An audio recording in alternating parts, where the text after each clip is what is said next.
தென்னாடுடைய சிவனே போற்றி எந்நாட்டவருக்கும் இறைவா போற்றி. அனைவருக்கும் வணக்கம். இந்த காணொளியில் ஏன் வீட்டில் கூட்டு வழிபாடு செய்யணும் அப்படிங்கிறத பற்றி சிந்திக்க போகிறோம். இப்போது இன்றைய சூழலில் பார்த்திங்கன்னா நம்ம பிள்ளைகளுக்கு குறிப்பாக இளைஞர்களுக்கு சமயத்து மேலே ஈடுபாடு இல்லை. அதற்கு மேலே வீட்டில் நமக்கு ஒரு பூஜை செய்ய தெரியல, யாரையாவது நம்பி இருக்க வேண்டி இருக்கின்றது. அப்புறம் வீட்டில் சமயம்னாலே அவங்க போரிங்கிறாங்க.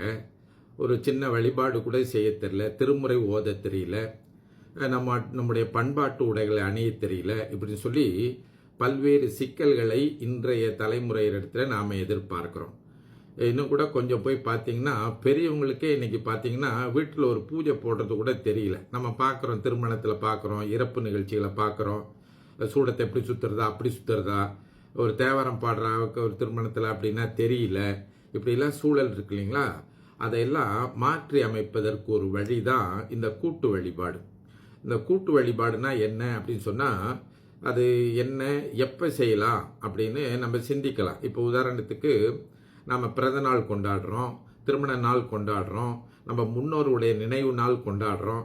இதெல்லாம் பார்த்திங்கன்னா இப்போ வீட்டில் செய்யாமல் பலவற்றை போய் என்ன செய்கிறாங்க, இப்போது தங்குபடுத்தி ஹோட்டல், அப்புறம் ஏதாவது ஒரு டேவான் மண்டபம், அப்புறம் பார்த்தீங்கன்னா சாப்பாட்டு கடை அப்படின்னு செய்கிறாங்க. இப்போது ஒரு அன்னையர் தினத்தை வீட்டில் கொண்டாடலாம், ஒரு கூட்டு வழிபாடு செய்யலாம். தந்தையர் தினத்தை வீட்டில் கொண்டாடலாம், திருமண நாளை வீட்டில் கொண்டாடலாம், பிறந்த நாளை கொண்டாடலாம், ஒரு புதுமனை விழாவுக்கு கூட்டு வழிபாடு செய்யலாம். இப்படிலாம் செய்கின்ற போது என்ன நடக்கும் அப்படின்னு பார்த்தீங்கன்னா, நம்ம வீட்டில் இருக்கிற எல்லாரும் அந்த கூட்டு வழிபாட்டில் அம்மா, அப்பா, பிள்ளைகள், நம்முடைய உறவினர்கள் இவங்களெல்லாம் அழைத்து ஓரிடத்தில் வைத்து கூட்டாக இறை வழிபாடு செய்கின்ற ஒரு நிகழ்ச்சி இந்த கூட்டு வழிபாட்டின் மூலம் அமையும். இந்த கூட்டு வழிபாட்டில் ரொம்ப எளிய கூட்டு வழிபாடு செய்யலாம். ரொம்ப பெரிய பணமாக செலவு பண்ணி செய்ய தேவையில்லை. வீட்டு வரவேற்பு அறையில் ஒரு சாமி படத்தை எடுத்து வச்சு அல்லது திருமேனியை எடுத்து வச்சு கொஞ்சம் பூ போட்டு அலங்காரம் செய்து, பிறகு கொஞ்சம் திருமுறைகளை படியெடுத்து ஓதி, பிறகு சமயத்தை பற்றி ஒரு உரை, சமயத்தை பற்றி ஒரு சின்ன விளக்கம், அப்புறம் அந்த வீட்டில் இருக்கிற பெரியவர் பூசணையை அவரால் நடத்த வேண்டும். அதற்கு நாம செய்யலாம். அப்படி இல்லைன்னா நடத்தி வைக்கக்கூடியவர்களை வீட்டில் அழைத்து அதை செய்யலாம். ரொம்ப எளிமையாக செய்யலாம். அது முடிஞ்ச பிறகு ஒரு சின்ன சிற்றுண்டி ஏதாவது கொடுக்கலாம், நம்முடைய வசதிக்கு ஏற்ப கொடுக்கலாம்.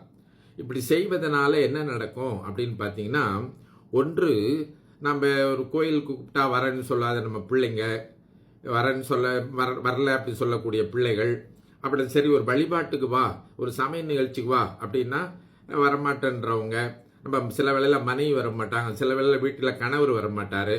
அப்போது நாம் என்ன பண்ணுறோம், அவங்கள தேடி போகிறோம். இப்போ கோயிலுக்கு வராதவங்க, சமய நிகழ்ச்சிக்கு வராதவங்களுக்கு நாம் வீட்டிலேயே சமயத்தை கொண்டு போய் அவர்களுக்கு சேர்ப்பதற்கு தான் இந்த கூட்டு வழிபாடு ரொம்ப முதன்மையாக இருக்குது. அப்போது இந்த கூட்டு வழிபாட்டில் நீங்கள் பார்த்தீங்கன்னா, அந்த வீட்டில் இருக்கிற பெரியவர் பூஜை செய்கின்ற போது பிள்ளைகள் பார்த்து புரிந்து கொள்வார்கள். ஓ, இப்படித்தான் பூஜை பண்ணணும். ரொம்ப எளிமையான பூஜை. நம்ம எப்போதும் என்ன பண்ணுறோம், பணம் கொடுத்து எங்கேயோ போய் வெளியே யாருக்கிட்டையோ பூஜை செய்கிறோம். அப்போ நம்ம வீட்டில் அதனால தான் நீங்கள் பார்த்தீங்கன்னா அவங்களுக்கு பூஜை செய்யறதுக்கே தெரியாது. ஒரு சாதாரண தூபத்தீப்பை கூட காட்டுறது தெரியாது, ஒரு தேவாரம் பாட தெரியாது, ஒரு பூ போட தெரியாது.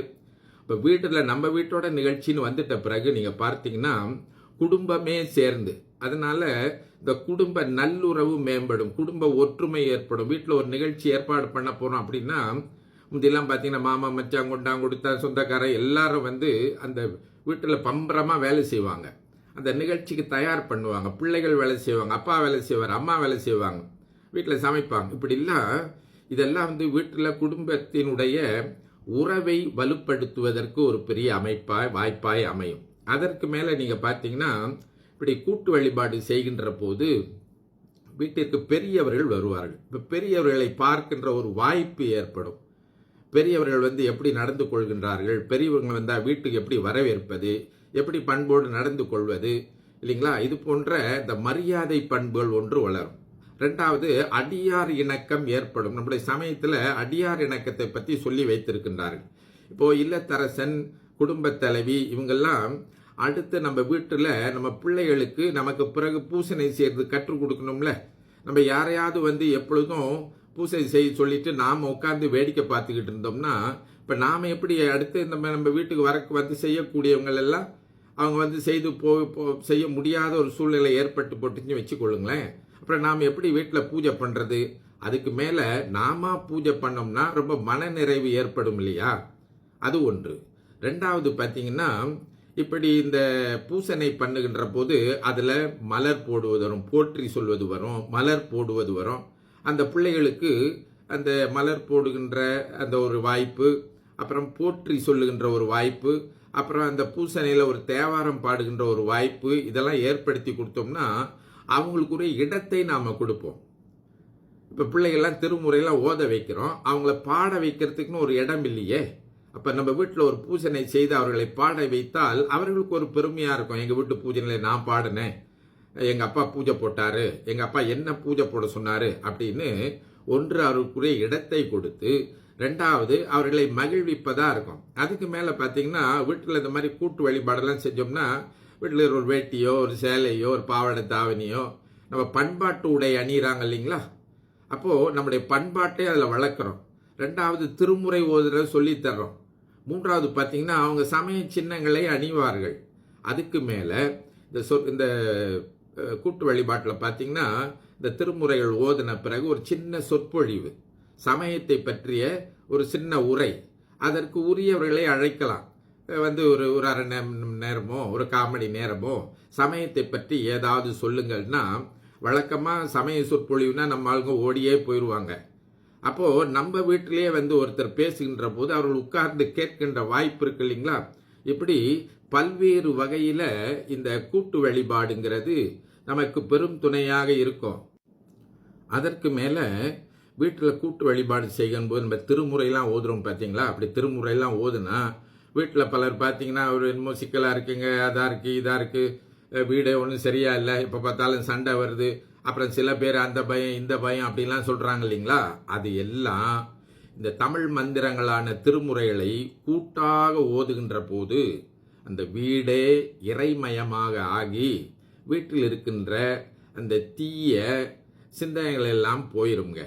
அப்போது வீடு தூய்மையாகும். ஏன்னா வீட்டில் தமிழ் மந்திரங்கள் ஒலிக்கின்றனவா இல்லையா? அப்படி வீட்டை மங்கலப்படுத்துவதும் இது நடக்கும். இதை கொண்டு போய் நாம் ஒரு சாப்பாட்டு கடையிலையோ இல்லை ஒரு தங்கும் விடுதிலையோ இல்லை எங்கேயாவது ஒரு மற்ற இடங்கள்லாம் இப்போ செய்கிறாங்க இல்லைங்களா? இப்போ பார்த்தீங்கன்னா ரிசார்ட் அப்படிலாம் செய்கிறாங்க. அப்படி செய்யறதுனால நம்ம வீட்டுக்கு எந்த ஒரு பயனும் வராது.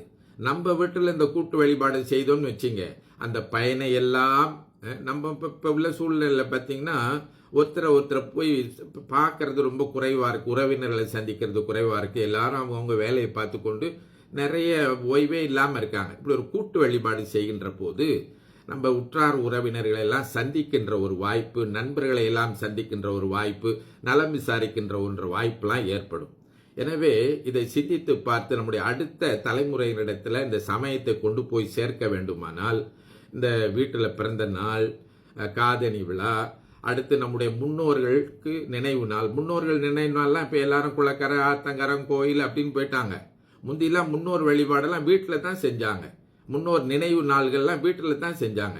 அப்போ வீட்டில் செய்து சிலருக்கு சாப்பாடு போட்டுறதுனால நம்ம அகமும் மகிழும் இல்லமும் மங்களகரமாக இருக்கும். எனவே நாம் இந்த கொஞ்சம் வசதி படைத்தவர்கள்லாம் என்ன செய்யணும், முதல்ல இதை நடைமுறைக்கு கொண்டு வரணும்.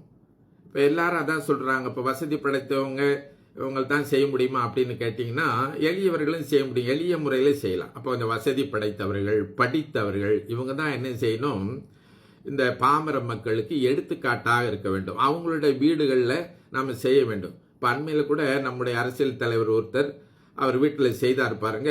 அங்கே அவர் செய்த போது அந்த அரசியல் வட்டாரத்தில் இருக்கின்றவர்கள் எல்லாம் வந்து எங்கள் வீட்லையும் செய்யுங்க அப்படின்னு கேட்குறாங்க. படித்தவங்க செய்கிறாங்களே, வசதியானவங்க செய்கிறாங்களே, தெரிந்தவர்கள் செய்கிறார்களே, நாமும் செய்ய வேண்டும் என்று சொல்லி எல்லோரும் அதில் முனைப்பு காட்டுவார்கள். அப்போது இந்த கூடி தேர் இழுக்க வேண்டி இருக்குதுன்னு அப்படின்னு சொல்கிறாங்க இல்லைங்களா?